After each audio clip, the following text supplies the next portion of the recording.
So Tom, one of the things that I'd like to discuss with you today is the role HR departments play in an organisation and some of the misnomers around HR departments in general, some of the ways that a veteran in particular can, I suppose, get around some of the issues we find with HR departments. So I guess a bit of context, HR departments, from my understanding, are basically in place because there are more candidates for a certain role than there are roles available, for example. So an HR department is essentially looking to get the best talent into an organisation, but in doing so, they do tend to create a bit of a block or a barrier to entry as such within an organisation. So I guess I wanted to chat about that to you, and I guess kind of understand maybe some of the hurdles that a veteran may face in regards to HR departments. So I think the first place to start is what makes it up. A good analogy is this. In World War II, there was 16 million, roughly, 20 million people in the American Armed Forces, right? Substantial military unit. The whole thing was just ridiculous. It was the whole country, right? Mm-hmm. And within 6 months of World War II ending, they transitioned 16 million people effectively into the workforce, and they thought it would be one of the most downtrodden periods in history. It was actually the late 1940s and 50s for America was one of their most prosperous periods on record. So why is that? One, the country had unified in the war and had a common goal and had learned a lot of things the hard way. The second thing, though, and it can't be discounted, is that when you wanted a job in the 1940s and 50s, you didn't have a resume. There's those things such as talent matching technology, applicant tracking systems, cultural fit, and all of these things. And if you wanted a job, you went up to the person that was hiring and said, "Hey, can I have a job?" And if you were well dressed, well mannered, and looked like you could work, you generally would get one. And that's really important because what it means is two things. It leads to the question, is HR effective? And if it is effective, how do you navigate it? And we'll be talking this conversation under the status that it's effective, mm-hmm. and how you can navigate it. Not another view on it, which is that it's not effective and it shouldn't exist. Now, there's two competing views in the market on that. It has to exist now in some capacity because there's a lot of things that have worked because of it, and they can't be discounted. But looking at the numbers, it was definitely a lot easier to get a job. Now, with time comes evolution, and human resources, human capital management, talent management, all of these things that have come out of really understanding how humans work has to be counted as important. Mm. So today, I think it's good if we take the notion that there's not a negative process, it's a positive process. Mm-hmm. And we look at how you can navigate it to win. And it has to be navigated. You need to consider it as a castle with gates and battlements and all this sort of stuff. Because the main aim of it at the end of the day is to retain the good people on the inside, mm-hmm. and to only let the people in that can lead to the business getting a return on investment. And it's all about human performance. So the premise of it is to exist for the right reason. Mm-hmm. And some companies do talent really well and do people really well. Places like Amazon and Accenture. And some companies are not that good at it. Mm-hmm. And what you need to identify as a veteran is what company do you want to work at? How do you navigate your way into a job? Because you can be the right person for the person that's hiring and you still might not get it because HR might block it, something like that, and really learn how to play the game effectively. And the other thing is to, when you spot a really good HR professional, latch onto them, mm-hmm. and get as much information out of them as you can, because they're generally pretty brilliant at their jobs. Mm. Yeah, I think you made an interesting point, particularly around the play the game notion. We're sort of told in the military a lot, just sort of play the game and go along. And a lot of the time it's sort of counterproductive in a lot of ways. But I really genuinely believe in that point where with HR, in a lot of cases, you do have to play the game, so to speak. From my perspective, when I was in defence and looking at transitioning, my thought process around an HR department, and particularly talent acquisition, was that they were the gate to entry. If I wanted to get into an organisation and I'd done some research about an organisation, I was looking for a job, whether it was advertised or not, I would target the HR person. I've since found that's not necessarily the best methodology and the best plan of attack, but I'd be interested to, again, get your thoughts as to what you reckon the best way to navigate it is, because at the end of the day, you do have to get in the HR department, but there are other areas and other people you can engage who perhaps have more of a level of influence that can get you through and navigate that HR department a little bit more seamlessly. So let's maybe sort of just talk about that first. So it's more so you shouldn't engage the HR department. It's who should you engage in the HR department. So that could completely be a great resource. So if you're looking to get into large companies that do a lot of candidate pooling for managers and team leaders, then you want to engage the recruitment team. So when we talk about who do we engage in HR, we engage 3 types of people. They'll have a title of recruiter, they'll have a title of talent acquisition, and they'll have a title of HR business partner, and it might mention something along the lines of acquisition. If they're a smaller company that's generally under 1,000 seats, the HR business partner you can engage with talent acquisition in the area or department of the organisation that you want to engage, and most of them have it on their LinkedIn, so you should be able to find it out. So if you type in the company, then HR business partner, you'll probably find all 10 that are within a 1,000-person organisation. Talent acquisition, the larger the company, they'll have specialties. So it might say talent acquisition of, say, Downer Rail and not talent acquisition of Downer Infrastructure. So that's the person you engage. And then finally, they'll have something along the lines of a recruiter or internal recruiter. Now, in really large organisations, if you engage the recruiter, most of them will have, say, they'll be looking actively, and you can generally engage them for a chat very, very quickly. And you'll probably find that the recruiters in talent acquisition will have their number on their LinkedIn. Call it. If you really want to talk to them about the job opportunities they got, call it. But before you do, understand that you're putting yourself immediately within a phone interview. So be prepared for it. So, HR business partners under 1,000 seats, talent acquisition recruiters, you can definitely engage them for a job. What I would suggest before you do it, look how they like to be engaged. For recruiters and talent acquisition, generally their number will be there. Know what job you're engaging them about. Don't just engage them generally about the organisation. Engage people that work there about that. And finally, before you do, try to get them for a face-to-face if you can. If you can't, be prepared for a phone interview. Yeah, I think it's a really good tip, because essentially I guess it's good to understand that if you're a good talent, which I think most people would be if they're ringing up and they're looking and they're trying to be proactive and they're sort of following the steps that we're discussing, then you're helping that HR business partner or that recruiter do their job.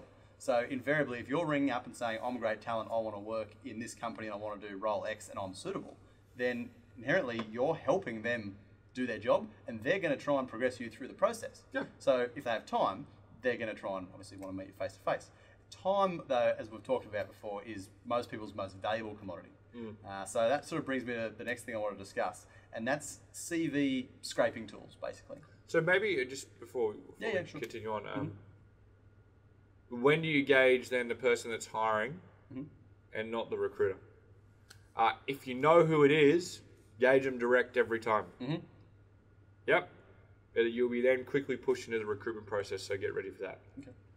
But I would say with large companies, it is very, very hard to engage directly who is actually hiring. So that's the first point. And that's where networking comes into it and getting ahead of the curve and building a network. And for both the recruiters and the managers that are hiring, make sure your elevator pitch is squared and you know what job you want to do. And that'll be the last point I end on that. Yeah, absolutely. I think that's really important, because the first thing that a recruiter is going to do when they get you on the phone is screen you. Because, as you said, you're helping them do their job, but they want to make sure it's their brand equity. They don't want to be putting you forward for a role if you don't meet the selection criteria, or if you're a liability, or you're a social hand grenade, all those sort of things. So they're definitely going to screen you, and you can guarantee that as soon as they pick up the phone and you say, "G'day, it's Adam Renfrey, I'd like to discuss role X," they're going to be on and looking for whether I'm suitable or not, or whether I'm going to essentially help them do their job, and that's getting the best talent in the role. And with recruiters, The good ones are process-driven. So they'll tell you really quickly if you're not suitable. There's nothing wrong with that. Remember, their business is a little bit like whack-a-mole, where they've got to constantly fill jobs that they know nothing about that come from anywhere in the business. Don't take it personally. And what I find really interesting is that people get really upset when recruiters don't provide feedback. Now, imagine if you're trying to fill 100 roles with every 6 weeks and you've got 2,000 candidates that you've got to give feedback to. I would say a better approach is one, asking the manager that was interviewing for feedback once you do that interview. And the other approach is try to engage a recruiter when they're not trying to screen you, and just go through your process of how you apply and then get feedback before you even engage in the process. That's a lot more valuable. And you'll find that a lot of them will spend the time to give you some advice. But once they're in their cycle of operations, they've got to get as many people as they can that are suitable in front of that organisation, because that is their KPI. There's nothing against you personally. Yeah, absolutely. No, I agree. I've been in that situation before where I've built rapport with a recruiter or an HR business partner and gone for a job interview and was unsuccessful in the job interview, but have got a second job interview based on the fact that my skills align with another role. Because I've taken the time to build rapport offline, I was then first person in the recruiter's mind, and they were able to redirect, and I ended up getting that job. So I guess that just exactly illustrates your point. So having spite and getting angry because they don't get back to you, lose it. You don't want to be remembered as that person, and you don't want to discount yourself from more opportunities. Just think of them as a mechanical process as part of the machine, and if you engage them out of it, you'll find good ones that can help. Yeah, I think that's really good advice. We'll circle back. I mean, the CV scraping. CV scraping tools, I know they've got a negative connotation associated with them, and I think in a lot of cases for good reason, because there's a lot of people out there and good talent that are, I suppose, being defeated by this, I suppose, talent acquisition methodology. But at the end of the day, they're in place for a reason. That's because there is a lot of work that it takes to look at a CV and ascertain candidate's suitability. And as I said, we're all time poor. Time's the most valuable commodity, so they're in place for that reason.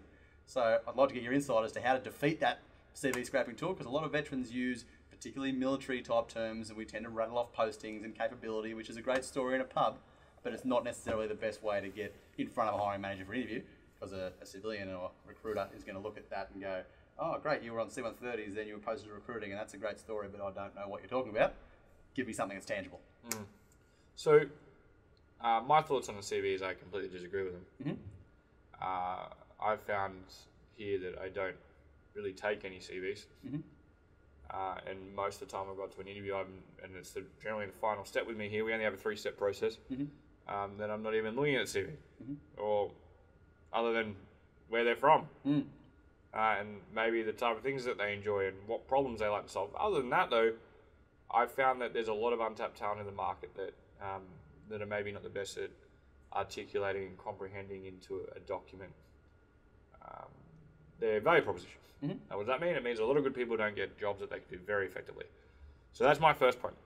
With that caveat, the easiest way to get through CV scraping is to have the manager submit it for you that's hiring. We need to book an interview, so just go completely around the process, not an online job application, and go, hey, I want this guy in for an interview, book it, guy or girl, book it in. Or, number 2, sell it into the recruiter. You'll find that nearly every single one of them has their phone number on their LinkedIn or on the job ad. So where it says, if you want a confidential discussion, ring them.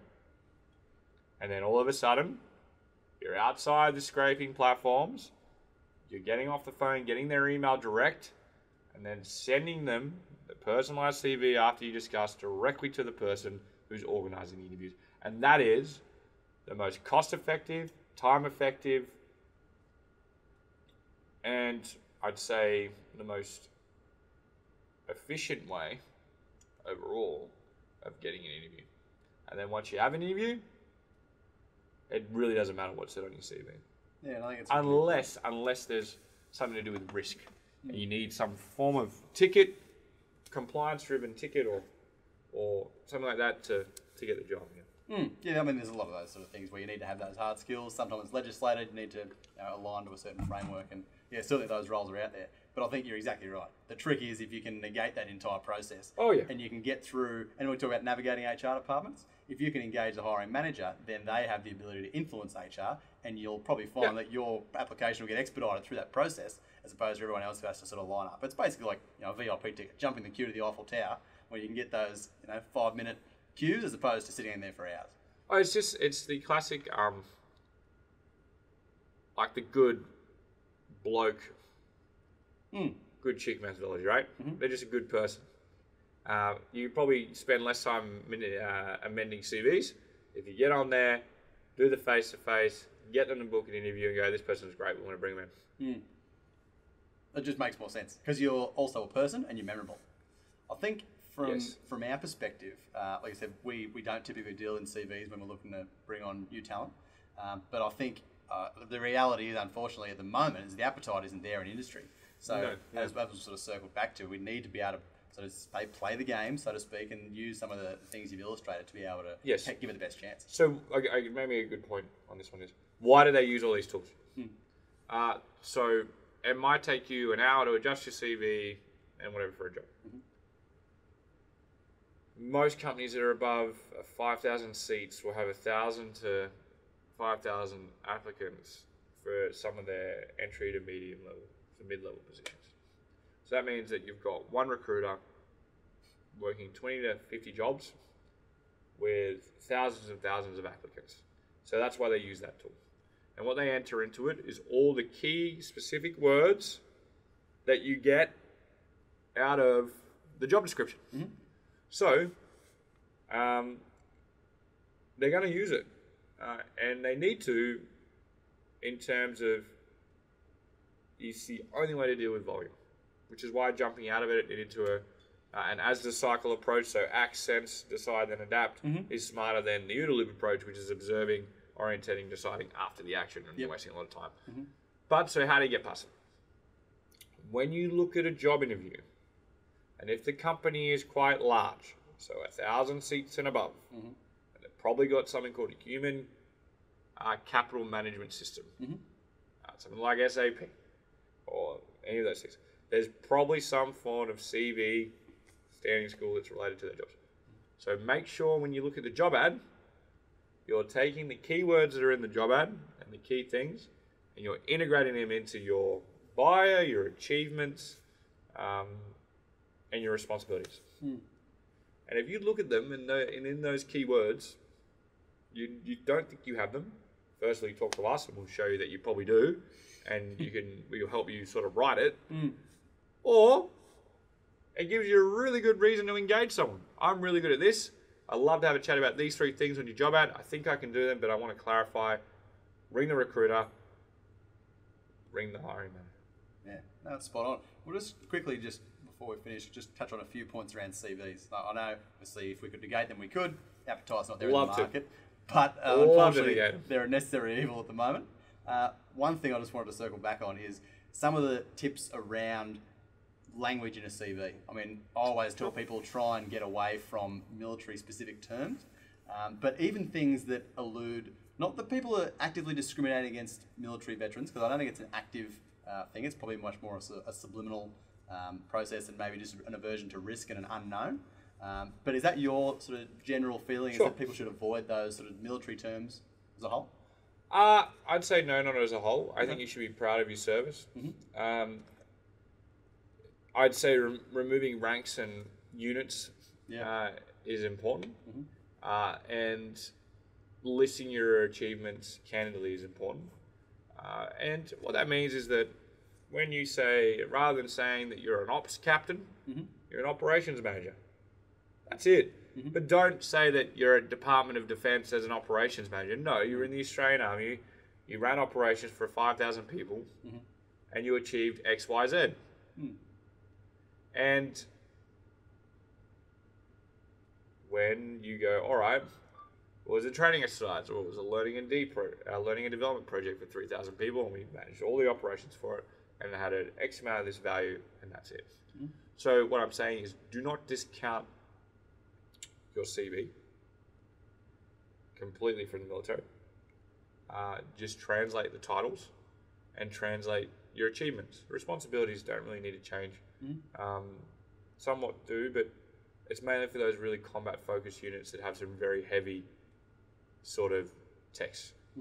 So, you can write a special forces or infantry unit can have some very high-intensity words that could probably be changed into something else. There's nothing wrong with putting everything and upselling yourself a little bit and looking at what does a corporal section commander translate into. It's a team leader that can do X, Y, Z, or a project manager, or a project scheduler, or a project or an L&D specialist. There's all of these things, and I think one part of our Compass program is to teach you those titles, and you can engage with me, consultant or a mentor to help you translate it. But if you're doing the other stuff with the CV, it's going to become irrelevant. So what you want to do is you want to be proud of your military service, and when you talk about your experience in job interviews, you've translated from lieutenant or captain to manager, senior manager, operations manager, project manager, team leader, specialist, all of these other little things. And then there's stuff like that could be specific. So let's take someone that's in the S7 cell, which is a unit size training team. I was a senior NCO in the 7th Battalion S7 cell. I was a business analyst in one of the military's training teams for 1,000 people. And I did everything from training needs analysis through to training management programs, through to delivering courses in an adult learning environment. How I could say it in a CV is I was an infantry sergeant within 7 RAR's S7 cell, and I was training weapon systems for 1,000 people, and the weapon systems included the MAG-58, the DFSW. That is completely underselling yourself and how much hard work you really did and what the process is in industry. So, remove the titles, change them to what industry standard is, take away the units, focus on being proud of what part of the military you come from and your achievements, and then in your achievements, look at how you can translate the size, so go away from words like units, through to teams, and from no expenditure through to the expenditure that it actually was, because you're spending a lot of government money to do the jobs that you're doing, and it should be noted and annotated. And that works just as much as it does for a private, an airman, or a sailor, or a naval seaman, through to a colonel. It's the same process. Just because I'm saying project manager a lot doesn't mean that a private isn't a team 2IC. So second in command of a team, assistant team leader, coordinator, analyst, instructor, all of these other things. It doesn't mean they haven't done it.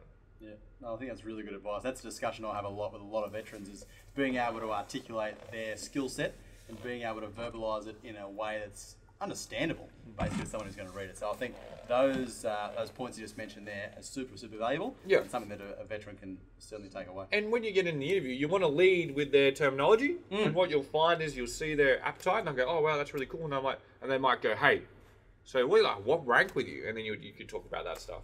So you lead with the trends, the trend language, but feel free to go into a little bit of a rabbit hole when you're having a conversation. And if you're passionate and you're proud of what you've done, that's like 80% of getting through an interview. Yeah, I think that's spot on.